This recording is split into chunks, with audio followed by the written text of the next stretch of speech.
کی خدمت میں عرض کرتا ہوں جو حالت احرام میں حرام ہیں انہیں آپ بغور ذہن میں رکھیں۔ مرد کے لیے سلا ہوا کپڑا پہننا، لیکن عورتیں سلا ہوا کپڑا ہی پہنیں گی۔ کسی بھی چیز سے سر ڈھانپنا، لیکن عورتوں کے لیے سر ڈھانپنا اب بھی لازم ہے۔ دستانے پہننا، لیکن عورتوں کے لیے یہ بھی جائز ہیں۔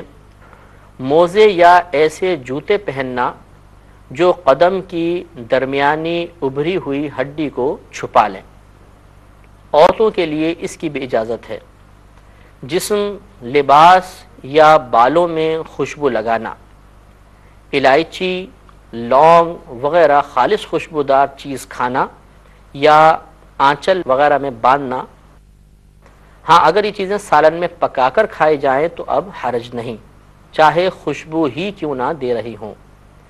زوجہ یا شوہر کو شہوت کے ساتھ چھونا یا قربت کرنا، اپنا یا کسی دوسرے کا ناخن کاٹنا یا کسی سے کٹوانا، جسم کے کسی بھی حصے کے بال کاٹنا، زیتون یا تل کا تیل بالوں یا جسم پر لگانا، کسی کا سر مونڈنا چاہے وہ شخص بھی محرم ہو یا نہ ہو، اور کسی سے دنیاوی لڑائی جھگڑا کرنا۔ خواتین و حضرات، یہاں پر یہ بات عرض کی گئی کہ محرم کسی دوسرے کا سر نہیں مونڈ سکتا۔ یہ اس وقت ہوتا ہے کہ جب انسان حالت احرام میں موجود ہے، اس کے درمیان میں۔ اگر آپ حالت احرام سے بالکل باہر نکل رہے ہیں، یعنی مثلا عمرہ پورا کر لیا، اب حلق یا تقصیر کروانی ہے، اس وقت شریعت نے اجازت دی ہے کہ محرم ایک دوسرے کا سر مونڈ سکتے ہیں، ایک دوسرے کے بال کاٹ کر احرام کی پابندیوں سے فارغ ہو سکتے ہیں۔ الحمدللہ حج کے دوسرے پروگرام کے ساتھ آپ کی خدمت میں حاضری کا شرف حاصل ہے۔ پچھلے پروگرام کے اختتام پر ہم نے عرض کیا تھا کہ حالت احرام میں چند چیزوں کا ارتکاب محرم کے لیے حرام ہوتا ہے۔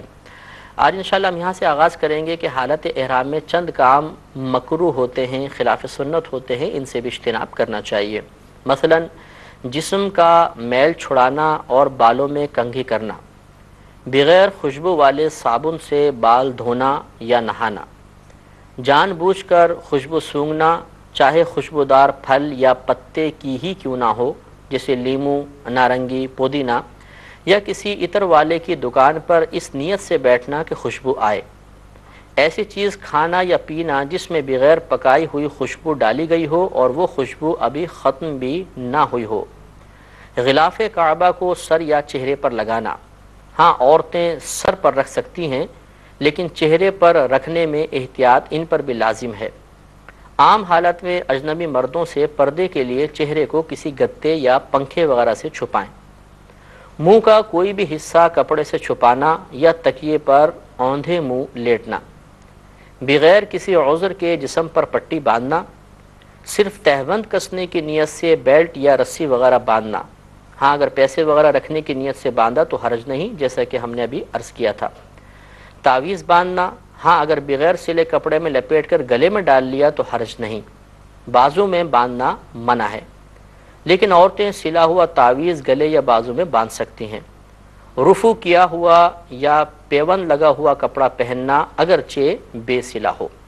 حالت احرام میں جائز کام یہ ہیں: بغیر خوشبو والا سرما لگانا، مسواک کرنا، میل چھڑائے بغیر غسل کرنا، کپڑے دھونا، کسی چیز کے سائے میں بیٹھنا یا چھتری استعمال کرنا، داڑھ اکھیڑنا، اگر کسی وجہ سے ناخن ٹوٹ گیا تو اسے جدا کر دینا، چوہا، چھپکلی، گرگٹ، سانپ، بچھو، مکھی، مچھر وغیرہ تکلیف دینے والے جانوروں کو مارنا، سر یا گال کے نیچے تکیہ رکھنا، کان کپڑے سے چھپانا، خوشبو کی ملاوٹ سے پاک ناریل کا تیل جسم پر یا بالوں پر لگانا، آئینہ دیکھنا، ہوائی چپل پہننا اور نکاح کرنا۔ خواتین و حضرات، جب آپ کا جہاز فضا میں بلند ہو جائے، آپ نے احرام کی نیت کر لی ہے، عمرے کی نیت کر لی ہے، کیونکہ جب جدہ جاتے ہیں تو درمیان میں ایک مقام آتا ہے جس کو کہتے ہیں یلملم۔ ہندوستان پاکستان کے حاجیوں کے لیے یہ میقات ہے، تو چونکہ جب جہاز جا رہا ہوتا ہے تو عموماً پتہ نہیں چلتا، ویسے بسا اوقات جہاز میں بھی اعلان کر دیا جاتا ہے، لیکن اس سے پہلے ہی آپ نیت کر لیں۔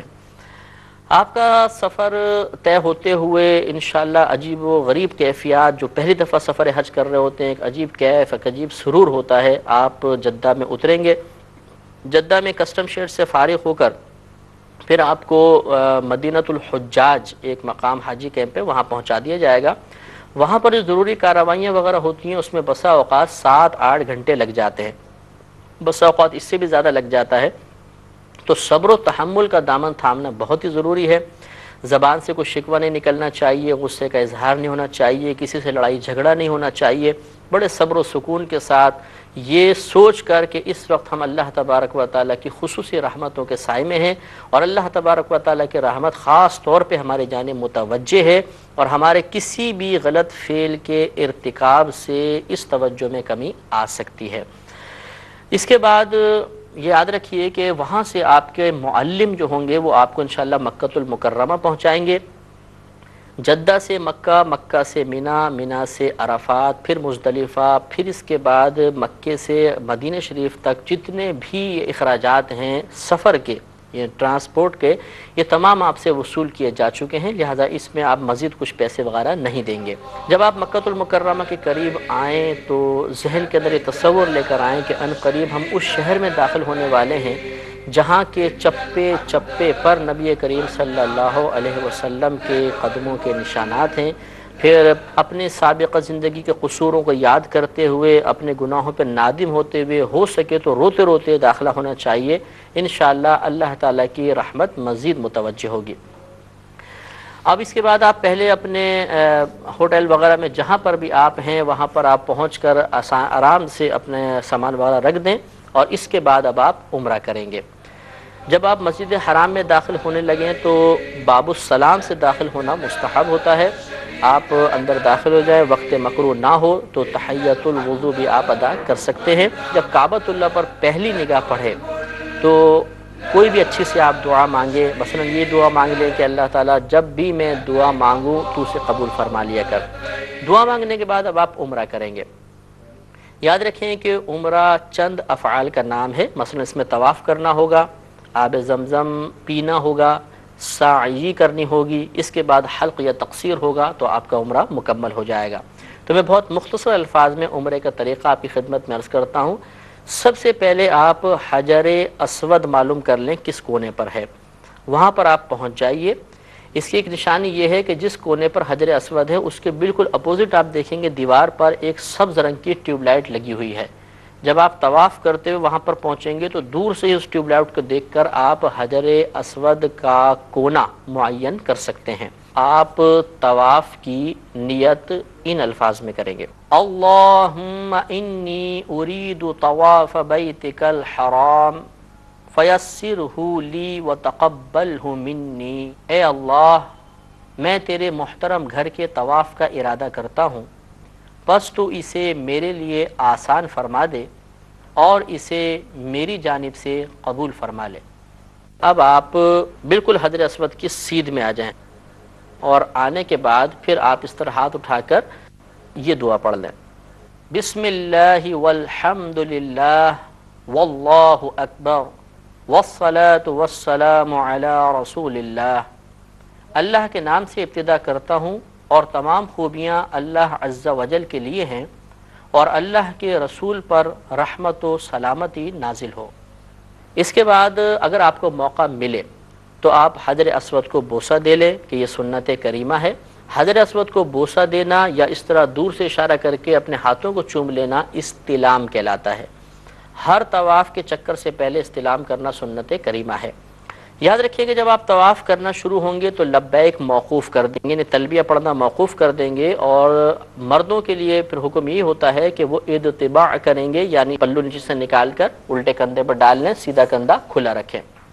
اور پہلے 3 چکروں میں مرد کے لیے رمل کرنا سنت کریمہ ہے۔